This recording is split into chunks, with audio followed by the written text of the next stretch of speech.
বন্ধুরা সবাই কেমন আছে? সম্পা রান্নাঘরে সবাইকে স্বাগত। আজকে আমি ছোলার ডালের সন্দেশ বানিয়েছি। কিভাবে বানিয়েছি সেটাই আপনাদেরকে দেখাবো। যে সকল বন্ধুরা আমার চ্যানেলে নতুন ভিডিও দেখছেন অবশ্যই সাবস্ক্রাইব করে আমার পাশে থাকবেন।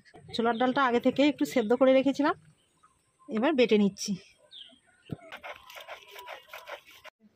ডাল বাটা হয়ে গেছে, তুলে নিচ্ছি। আমি কড়া বসিয়ে দিয়েছি, এবার দুধটা আগে থেকেই ছেঁকে রেখেছিলাম, গরম করে নিচ্ছি। দুধটাকে আমি ফুটিয়ে ফুটিয়ে ঘন করে নেব। আমি ফুটিয়ে ফুটিয়ে একবারে ঘন করে নিয়েছি। ছোলার ডাল বেটে রেখেছিলাম, দিয়ে দিচ্ছি। চিনি দিয়ে দিচ্ছি। আপনারা যেমন মিষ্টি খাবেন মতন মিষ্টি দিয়ে দেবেন, কম বেশি করে। আমি দুটো ছোটো এলাচ ফাটিয়ে নিয়েছি, দিয়ে দিচ্ছি। পাকটা আমি তৈরি করে নিয়েছি, এবার নামিয়ে নিচ্ছি।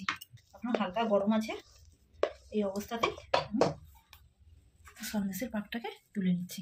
15 মিনিট পরে ফ্রিজ থেকে বের করে নিয়ে চলে এসেছি, কেটে নিয়েছি।